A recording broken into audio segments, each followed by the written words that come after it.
بہت سے بھائی جو ہے مطلب یہ سمجھتے ہیں کہ جب ہم بات کرتے ہیں سنت کی یا اسی نام سے سلفیت کی یا اسی نام سے جو ہے مطلب اہل حدیث ہونے کی یا اسی نام سے اثری ہونے کی یا اسی نام سے نام کوئی بھی رکھیں، تو یہاں ایک مسئلہ کھڑا ہوتا ہے اور مسئلہ جو ہے بڑا اہم ہے، اس کو جو ہے میں سامنے جو لانا چاہ رہا ہوں اصل میں۔ وہ مسئلہ یہ ہے کہ اللہ کے رسول صلی اللہ علیہ وسلم نے اختلاف سے منع کیا ہے، اللہ کے رسول صلی اللہ علیہ وسلم نے اختلاف سے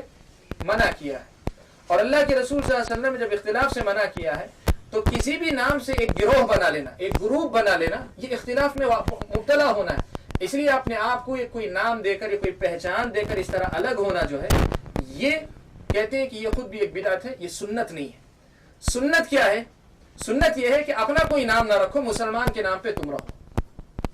اور اس مسئلے کو آپ اسی پس منظر میں سمجھیں کہ سنت سے مراد وہ بتانا چاہتے ہیں کہ سنت سے مراد آپ اپنی کوئی پہچان نہ دیں، کوئی نام نہ دیں، اس لیے کہ وہ خود ایک گروپ بن جائے گا، ایک گروہ بن جائے گا۔ اس لیے اسلام کے عام نام سے آپ جئیں، وہی آپ کے لیے جو ہے کافی ہے۔ یہ ایک مسئلہ ہے، تو اس مسئلے کو آپ سمجھیں۔ سب سے پہلی بات آپ سمجھیں،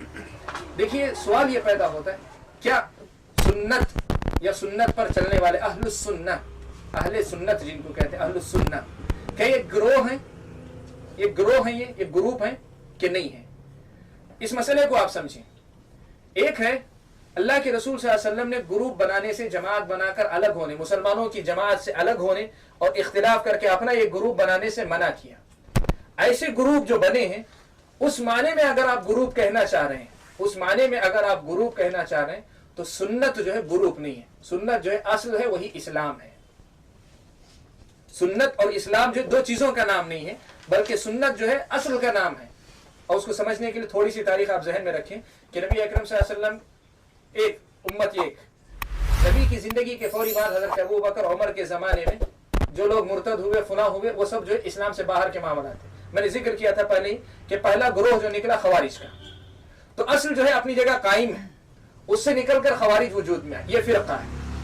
لیکن اس فرقے کے مقابلے میں آپ اصل کو فرقہ نہیں بول سکتے۔ آپ اس نقطے کو سمجھیں۔ آپ خوارج جب نکلے، خوارج جو ہے یہ فرقہ ہے،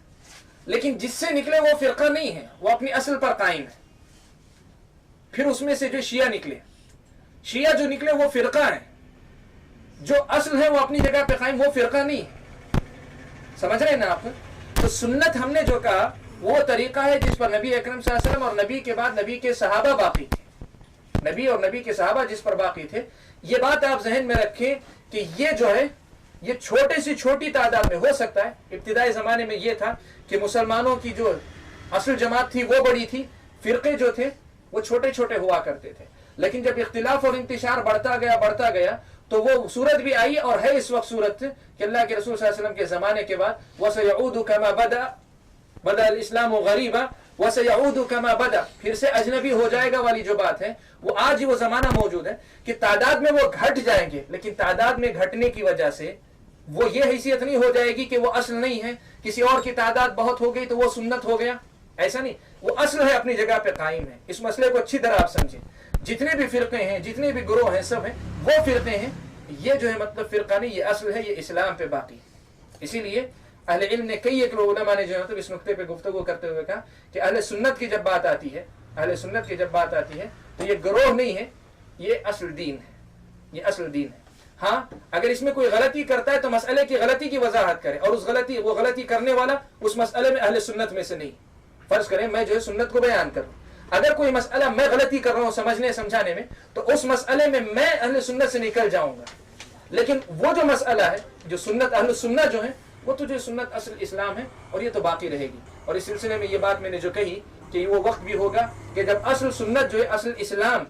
وہ کم سے کم ہوتا جائے گا۔ اس کا اندازہ اس بات سے لگائے، حضرت عبداللہ ابن مسعود رضی اللہ تعالیٰ عنہ کا ایک مشہور اثر ہے، حضرت عبداللہ ابن مسعود کا مشہور اثر ہے، کہتے ہیں کہ الجماعت ما وافق الحق وان كنت وحدك، جماعت یا جس کو ہم نے ابھی صحابہ کہا یا سنت صحابہ کا طریقہ کہا یا جسے ہم نے سنت کہا، کہ جماعت وہ ہے جو حق کی موافقت میں ہو، اگرچہ وہ موافقت کرنے وان كنت وحدك، اگرچہ تم اکیلے کیوں نہ، یعنی یہ تک ممکن ہے تصور کرنے کے لیے آپ کہ وہ کرنے والا اکیلا رہ جائے، سنت پر چلنے والا اکیلا رہ جائے، یہ ممکن ہے۔ اکثریت اور اغلبیت کو یا جو ہے یہ دیکھ کر اس کو فرقہ نہیں کہا جا سکتا۔ تو جو لوگ یہ سمجھتے ہیں کہ یہ خود بھی ایک گروپ ہے، یہ گروہ ہے، وہ ان کی غلط فہمی ہے۔ ہاں البتہ حدیث میں جو لفظ استعمال کیا گیا کہ امت جو ہے امت 73 فرقوں میں بٹے گی، 73 گروہوں میں بٹے گی، تو 72 جہنمی جانے کے بعد 73واں جو وہ خود بھی ایک فرقہ ہی ہے۔ وہ فرقہ کس معنی میں ہے؟ لغوی معنی میں ہے، جماعت کے معنی میں۔ امت جو ہے 73 جماعتوں میں بٹے گی، اس میں سے ایک جماعت۔ تو یہاں اس بات کو اچھی طریقے سے سمجھیں کہ فرقے کا جو معنی ہے اگر لغت کے معنی میں لینا چاہ رہے ہیں ایک جماعت کے معنی میں، تو آپ اہل سنت کو جو ہے مطلب ایک فرقہ کہہ سکتے ہیں اس معنی میں کہ ایک جماعت ہے، اور جماعت سے مراد وہ جماعت جو الا واحدہ کہہ کر اللہ کے نبی صلی اللہ علیہ وسلم نے بیان فرمائی، ایک۔ لیکن اگر آپ فرقہ سے مراد وہ مراد لیتے ہیں جس سے اللہ کے رسول صلی اللہ علیہ وسلم نے منع کیا، جیسے آپ جو ہے لوگ جو ہے عامی زبان میں ہمارے پاس بنگلور کی جو زبان سے واقف ہیں کہتے ہیں کہ یہ فرقہ ہے، یہ گمراہ فرقہ نہیں بولتے، لوگوں کے پاس عامی زبان میں الگ ایک لفظ آئے کہتے ہیں کہ یہ فرقہ ہے، یعنی ان کے پاس مطلب ہی یہ فرقہ کا مطلب یہ اصل اسلام کو چھوڑ کر ہٹے ہوئے لوگ ہیں۔ اس معنی میں اہل السنہ کو یا السنت کو یا جو ہے الجماعہ جو ہے ان کو آپ فرقہ نہیں کہہ سکتے۔ یہ بڑا ہی نازک مسئلہ اور بڑا اہم مسئلہ ہے، اس کو جو ہے میں نے واضح کرنا